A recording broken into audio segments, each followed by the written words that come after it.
दीपक भाऊ राज्याकरता आणि देशाकरता केलेलं त्यांचं ते कार्य, मग ते शायरीच्या माध्यमातून असं की इतर जागृतीच्या माध्यमातून असो, स्वातंत्र्याच्या काळापासून तर स्वातंत्र्याच्या काळापर्यंत केलेलं उल्लेखनीय कार्य समाजाकरता आणि राज्याकरता ज्यांनी केलं त्यांच्या लोकशाही अण्णाभाऊ साठे यांना मी नमन करतो।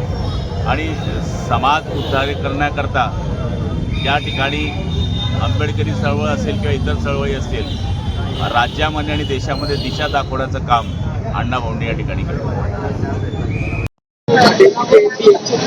आज 106वी जयंती अण्णाभाऊ साठेंची आम्ही आज साजरा केली या ठिकाणी। आणि तमाम भारत जनतेला मी सांगू इच्छिते की आपल्या दैवत आहे अण्णाभाऊ साठे, आपलं दैवत आहे। आणि सर्वांनी आज या ठिकाणी पूर्ण महाराष्ट्रातल्या तमाम जनतेने आज ही जयंती साजरा केली आणि सर्वांना मी एकच शुभेच्छा देऊ इच्छिते। आणि या ठिकाणी खूप मोठ्या प्रमाणात आम्ही जयंती या ठिकाणी साजरा केलेली आहे।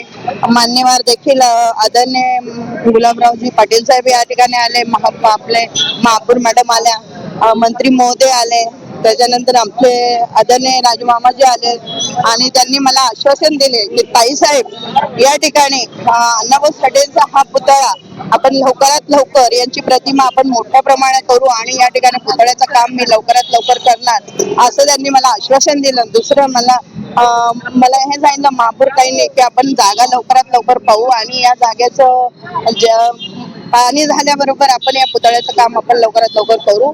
आणि या ठिकाणी जे मला सांगितलं आदरणीय गुलाबरावजी पाटील साहेब या ठिकाणी मंत्री महोदय या ठिकाणी आले आणि त्यांनी आमच्या अण्णाभाऊ साठे यांच्या माल्यार्पण करून त्यांनी शुभेच्छा दिल्या। तमाम मातंग समाजाला आम्हाला शुभेच्छा देऊन गेले। मी आशाताई अंभोरे।